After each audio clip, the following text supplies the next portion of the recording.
എനിക്കൊരു സഹാബയാവണമെന്ന് ടീച്ചർ അത്ഭുതപ്പെട്ടു.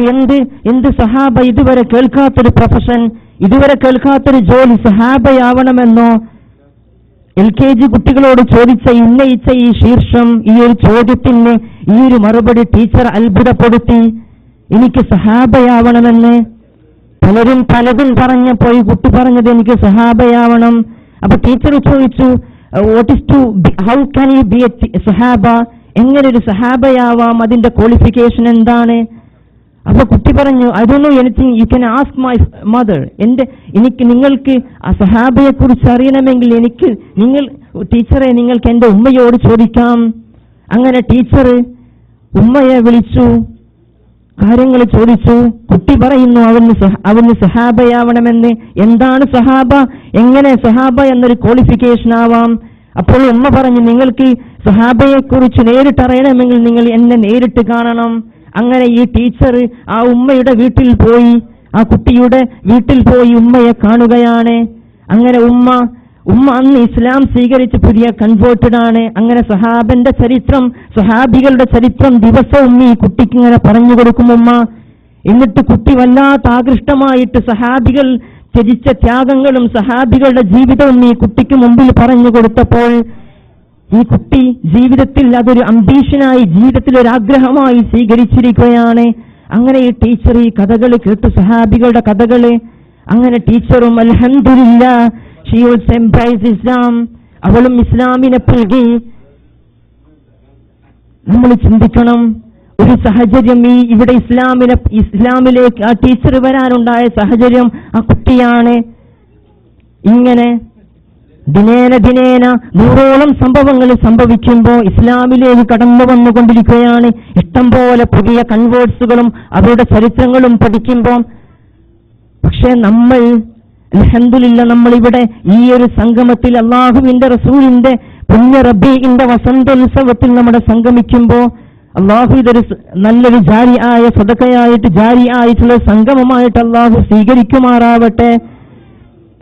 പ്രത്യേകിച്ച് ഈ സംഗമം നടത്തുന്നത് ദാറുൽ ഹുദയുടെ കീഴിലാണ്. ഇന്ന് മതഭൗതിക വിദ്യാഭ്യാസ മേഖലയിൽ ഏറ്റവും സമുന്നതമായിട്ടുള്ള പ്രവർത്തനം കേരളത്തിന് കാഴ്ചവെച്ചതിന്റെ ഒരു മാതൃകയായിട്ട്, അതിന്റെ ഒരു ശില്പമായിട്ട്, അതിന്റെ മാതൃക റോൾ മോഡലായി നിലനിൽക്കുന്ന ദാറുൽ ഹുദ ഈ ഒരു സംഗമം നടത്തുമ്പോൾ നമ്മൾ വിശുദ്ധ പ്രവാചകർ സല്ലല്ലാഹു അലൈഹി വസല്ലമയുടെ ജീവിതത്തിലൂടെ നമ്മൾ ഒരു ചരിത്ര വായന നടത്താൻ ഈ ഒരു വിശുദ്ധ മാസം നമുക്ക് കാരണമാവണം. അതുകൊണ്ട് സഹോദരന്മാരെ, ഞാൻ പരാമർശിക്കപ്പെട്ടത് നമ്മളെ സംബന്ധിച്ചിടത്തോളം നമ്മുടെ സമയങ്ങൾ വളരെ വിലപ്പെട്ടതാണ്. നമ്മുടെ സമയങ്ങള്, ആ സമയത്തിൽ നമ്മൾ വഞ്ചിതരാവരുത്. വൽ അസ്ർ ഇന്നൽ ഇൻസാന ലഫീ ഖുസ്ർ ഇല്ലല്ലദീന ആമനൂ വഅമിലുസ് സ്വാലിഹാത്തി വതവാസൗ ബിൽ ഹഖ് വതവാസൗ ബിസ്സബ്ർ. ഈ ഒരു കാലഘട്ടത്തെ പരാമർശിക്കപ്പെടുന്ന ഈ അധ്യാപനം, അതുകൊണ്ട് നമ്മുടെ സമയങ്ങൾ വളരെ വിലപ്പെട്ടതാണ്. നാളെ അല്ലാഹു സുബ്ഹാനഹു വ തആല മഹ്ശറയിൽ വെച്ച് നമ്മളോട് ചോദിക്കപ്പെടും നമ്മുടെ സമയങ്ങളെക്കുറിച്ച്. നമ്മുടെ സമയങ്ങൾ എങ്ങനെ ചെലവഴിച്ചു എന്നും, നമ്മുടെ ആരോഗ്യം എങ്ങനെ ചെലവഴിച്ചു എന്നും, നമ്മുടെ സമ്പത്ത് എങ്ങനെ ചെലവഴിച്ചു എന്നും ചോദിക്കാതെ ഒരാളുടെ കാൽപാദവും നാളെ അവിടുന്ന് നീങ്ങാൻ സാധിക്കുകയില്ല. ലാ യസാലു ഖദമാ അബ്ദിൻ ഹത്താ യുസ്അലു അൻ അർബഅ. ഒരാളുടെ 4 കാര്യങ്ങൾ, ഈ കാര്യങ്ങളെക്കുറിച്ച് ചോദിക്കപ്പെടാതെ ഒരാളുടെ കാൽപാദവും നാളെ നീങ്ങുകയില്ല എന്ന് വിശുദ്ധ റസൂൽ സല്ലല്ലാഹു അലൈഹി വസല്ലം പഠിപ്പിക്കുമ്പോൾ നമ്മുടെ സമയങ്ങൾ വളരെ വിലപ്പെട്ടതാണ്. അതുകൊണ്ട് നമ്മളിവിടെ പ്രവാസികളായിട്ട് നമ്മൾ ജീവിക്കുമ്പോഴും നമ്മൾ വിശുദ്ധമായ ഇസ്ലാമിന്റെ ദഅവത്തിനും ഇസ്ലാമികമായിട്ടുള്ള പ്രവർത്തനങ്ങളിലും, പ്രത്യേകിച്ചും നമ്മുടെ വിശുദ്ധമായ ബഹുമാനപ്പെട്ട സമസ്ത, ആ സമസ്തയുടെ പ്രവർത്തനങ്ങളിൽ ഇവിടെ ഇതുപോലത്തെ സംഗമങ്ങളിൽ നമ്മൾ സംഗമിക്കണം. എന്നാൽ ഇതൊരു നമുക്ക് ഒരാഴ്ചകളിൽ ഇവിടെ അങ്ങനെ സംഗമിക്കുമ്പോൾ നമ്മുടെ ഒരു റീഫ്രഷ്മെന്റ്, ഒരു റീചാർജ് ആണ്.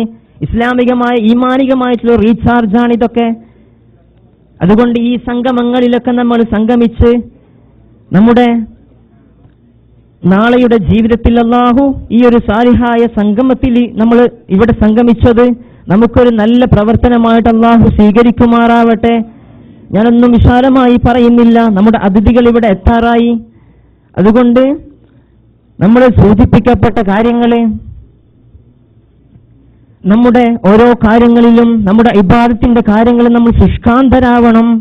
നമ്മുടെ നമസ്കാരങ്ങളിലും മറ്റു പ്രധാനപ്പെട്ട ആരാധനകളിലൊക്കെ നമ്മൾ സൂക്ഷ്മത പാലിക്കുകയും, ഞാൻ എന്നോട് തന്നെ വസിയത്ത് ചെയ്യുകയാണ്, ഈ കാര്യങ്ങളിലൊക്കെ നമ്മൾ സൂക്ഷ്മത പാലിക്കുകയും അല്പം ഗൗരവത്തോടെ ഇതിനെ കണ്ട് നല്ല രീതിയിൽ നമ്മൾ ജീവിതം നയിക്കാൻ അള്ളാഹു തൗഫീഖ് നൽകുമാറാവട്ടെ. വിശുദ്ധ റസൂൽ സല്ലല്ലാഹു അലൈഹി വസല്ലമയുടെ സുന്നത്തിനെ ജീവിതത്തിൽ പകർത്താനും ആ സുന്നത്തിനെ നമ്മൾ മറ്റുള്ളവരിലേക്ക് പറഞ്ഞു കൊടുക്കാനും അള്ളാഹു നമുക്ക് തൗഫീഖ് നൽകുമാറാവട്ടെ.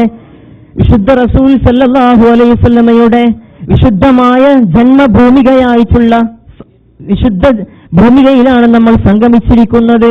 ആ പ്രവാചകർ ഇവിടെ എങ്ങനെ നിൽക്കുമ്പോൾ പ്രവാചകർ സല്ലല്ലാഹു അലൈഹി വസല്ലമയുടെ കാൽപാദ ഭൂമിക എങ്ങനെ മനസ്സിലേക്ക് വരികയുണ്ട്. നമ്മൾ എത്രയോ ഭാഗ്യവാന്മാരാണ്. വിശുദ്ധ മക്കയുടെ ചാരത്ത്, വിശുദ്ധ മദീനയുടെ ചാരത്ത് നമ്മൾ ഇവിടെ എങ്ങനെ സംഗമിക്കുമ്പോ ഓർമ്മകൾ ചരിത്രങ്ങളിലൂടെ എങ്ങനെ മാഞ്ഞു പോകുന്നുണ്ട്. വിശുദ്ധ റബീ മനസ്സിലേക്ക് വരുമ്പോ പ്രവാചകർ സല്ലല്ലാഹു അലൈഹി വസല്ലമയുടെ ജീവിതം, ആ പ്രവാചകർ സല്ലല്ലാഹു അലൈഹി വസല്ലം യതീമായിക്കൊണ്ട് ഈ വിശുദ്ധ മക്കയിൽ ജനിക്കുകയും ആ പ്രവാചകരുടെ വിശുദ്ധമായിട്ടുള്ള ജന്മങ്ങളും അവിടുത്തെ അത്ഭുതങ്ങളും നമ്മളൊക്കെ മദ്രസയിലൂടെ നമ്മൾ ഇഷ്ടം പോലെ പഠിച്ചവരാണ്. ഒരു പുനർവായന, ഒരു ചരിത്രവായന നമ്മൾ നടത്തണം. വിശുദ്ധ റസൂൽ സല്ലല്ലാഹു അലൈഹി വസല്ലമ അവിടുത്തെ ജീവിതങ്ങൾ, അവിടുത്തെ മക്കയിൽ ഉണ്ടായ ബുദ്ധിമുട്ടുകൾ, സ്വന്തം നാട് വിട്ടുപോയി ഹിജ്റ ചെയ്ത പ്രവാചകർ, അങ്ങനെ മദീനയിലേക്ക് പ്രവാചകർ സല്ലല്ലാഹു അലൈഹി വസല്ലമ പലായനം ചെയ്തതും അവിടുത്തെ ജീവിതങ്ങൾ, ആ ഒരു ദർശനങ്ങൾ നമുക്ക് പാഠമാവണം. അതുകൊണ്ട് സഹോദരന്മാരെ, ഞാൻ നീട്ടിപ്പരത്തി പറയുന്നില്ല, പെട്ടെന്ന് വിളിച്ചതുകൊണ്ട് ഞാൻ ഇവിടെ ഇങ്ങനെ അല്പം നിൽക്കാൻ നിർബന്ധിതനായതുകൊണ്ട് ഞാൻ പറയുന്നു. ഇൻഷാ അല്ലാഹ് ഇനി വരുന്ന ആളുകൾ ഇൻഷാ അല്ലാഹ് നിങ്ങളുമായിട്ട് ധാരാളം സംഗമിക്കാൻ ഞാൻ ഇൻഷാ അല്ലാഹ് നമുക്ക് കഴിവതും അള്ളാഹുവിന്റെ ഈ ഒരു ദഅവത്തിന്റെ മാർഗത്തിൽ നമുക്ക് ചെലവഴിക്കണം. അള്ളാഹു തൗഫീഖ് നൽകുമാറാവട്ടെ. അതുകൊണ്ട് നിങ്ങൾ എനിക്ക് വേണ്ടി പ്രാർത്ഥിക്കണമെന്ന് മാത്രം വസിയത്തോടുകൂടി ഞാൻ എന്റെ ചെറിയ പ്രഭാഷണം നിർത്തുന്നു. ആഖിറു ദഅവാന അനിൽ ഹംദുലില്ലാഹി റബ്ബിൽ ആലമീൻ. അസ്സലാമു അലൈക്കും വറഹ്മത്തുള്ളാഹി തആല വബറകാതുഹു.